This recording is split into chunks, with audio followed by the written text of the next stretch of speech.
Now, the way I'm going about it with my Ordinals offering is obviously different from everybody else. It's a very quiet approach, and the way I see it is that I'm actually establishing a business on chain with BSV Bulldozer and with my artwork. Now, the marriage of those two and what name I eventually end up with, I'm not really sure. See, the artwork that I do, that's all been independent of my channel. But now I see, and I've always really seen, the opportunity to wed the two. And so I'm going to take advantage of that. But the way I want to operate my business on chain is different from every single moon boy out there that just wants to go and pump and dump shit. I actually have a tech support business in my own life. I've got a customer base and I've got real relationships with these people. Many of them are actually just friends as well. And so that's the sort of thing that I want. That's the sort of business model that I want to create. What is this about anyway? What do you win this for? Imagine you can make money on chain, but also create friendships and relationships that are far more valuable than that 10 grand that you made pumping and dumping runes token. You know, people are onto it now.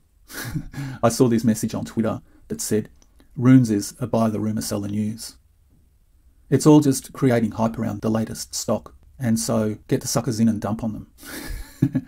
And that gap between getting the suckers in and dumping on them is getting less and less and less and less, to the point where people don't buy it anymore. But I think that there'll always be suckers in this market. That's why people keep getting away with it.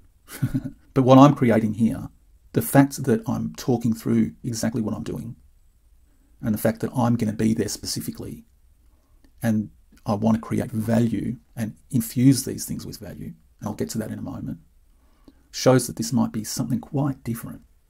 This might be quite a different opportunity to what you see in the runes.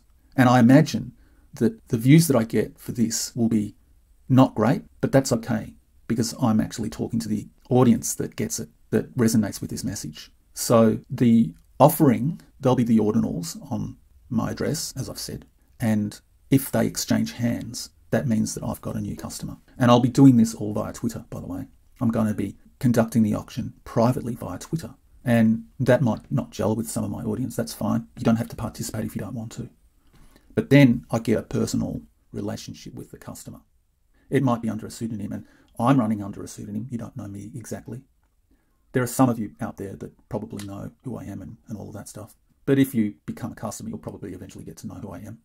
Any purchase of those ordinals, I see that as an investment in me, and I want to repay the faith. So when you're buying that, you're actually investing. And those ordinals, over time, I intend to infuse them with value. So it's not just the first purchase, right? You're not just buying the ordinal. You're buying what it will become over time, what it will represent over time. So I'll be establishing a business manager customer relationship with that person that I sell that ordinal to. And I can see on chain where it is and where it resides. And so as time develops, I'll be monitoring where they go and who owns them. And then at certain points, I might decide, okay, well, you've been a good customer. You've kept my ordinal for a year now. Here's a free offering for a select few. And what that offering is, I don't know exactly. It could be anything. It could be something that I think up in the future based on the script that I've learnt. So it could be an airdrop of thousands of dollars worth of BSV.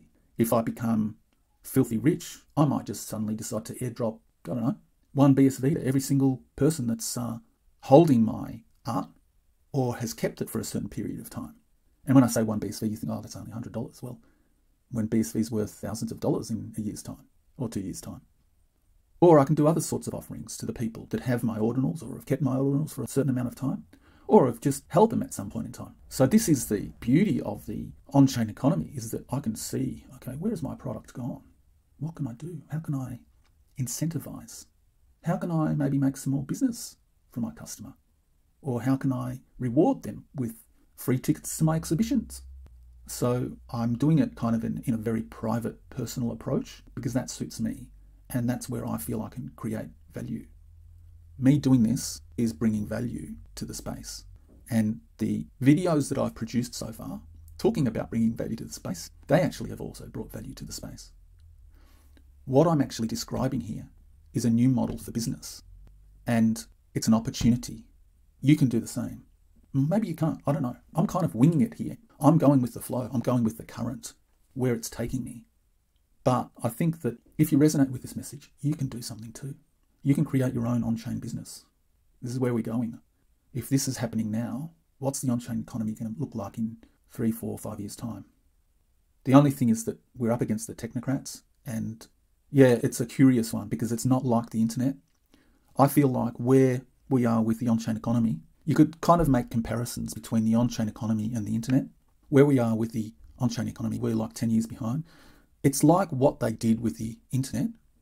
Say, take an alternate reality, and we're in 1996 internet. It's just starting to gather momentum. Not many people still know about the internet.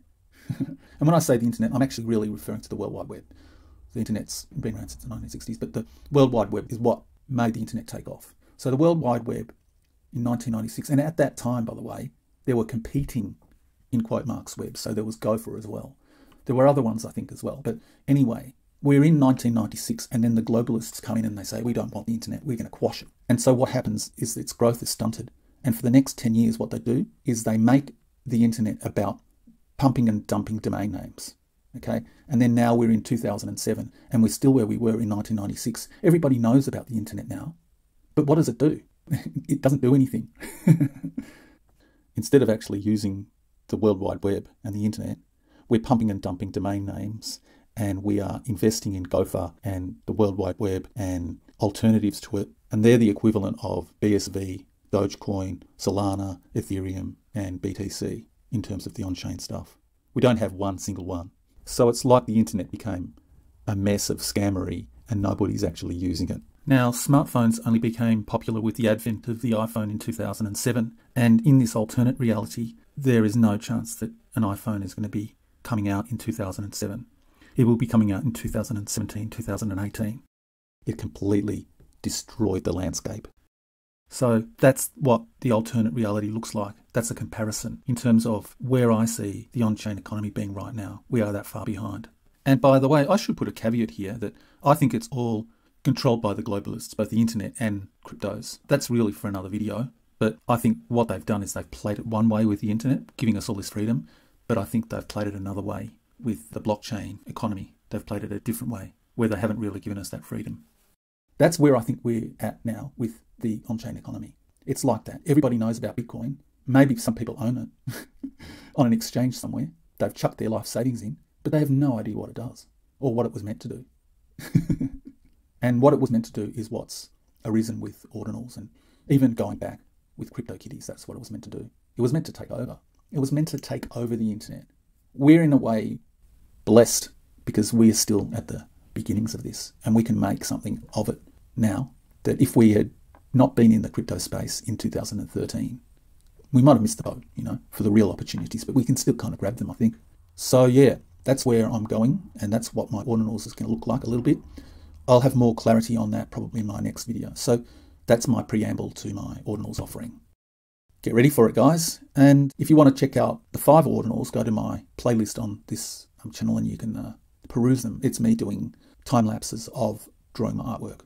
And I should have mentioned that actually. One other thing that I can do with my Ordinals is that other people can't really do. Most of the Ordinals offerings are computer-based artwork, so all done on iPads or whatever you use. Mine are actually physically drawn. I do that because I don't want to sacrifice my skills to the digital goddess. So by actually drawing, I'm developing skills which are not possible to develop via the digital medium. And also I have a physical original copy of it. Okay, so what I can do then, depending on how the auction goes, is possibly offer up the originals for sale. Now, obviously, that would be a separate discussion, and I'm possibly in a position where I might offer up those originals for sale, although I'd probably do it reluctantly. One final thing that I want to say here is that I have no stake in the outcome, guys. So I'm prepared for any outcome. I'm prepared for maybe a few of those Ordinals selling, maybe a lot of them selling, but I'm also prepared for none of them selling. And I wouldn't bat an eyelid because the artwork will continue. The work that I do will continue and continue. And I'll have future exhibitions because my artwork will be produced every single day. It's not going to stop just because this auction flops. So I'll have a future exhibition, and there's one that I want to do, a series of artwork that is based on Bitcoin. So thematically, it's about Bitcoin. And if I keep doing this, those original artworks from the original exhibition, which is the 38 exhibition, they may become more and more valuable over time. If they stay in that address, they may become more valuable. And if the auction's over, I might not want to actually part with them anymore. So do you see where this is going? It's not going to just end. The infusion of value will continue over time. It'll be a slow build. It'll be a slow and brewing build. That's really what a true investment is like. And then suddenly, could be an explosion in value. Or it might not pan out that way. I am open to life and the possibilities that it brings. So that's it for me for the 2 videos, and then I'll offer up the ordinals and I'll show you what they are and floor prices and incremental bidding and all of that stuff. I'll go into the details of it. So catch you later. Bye.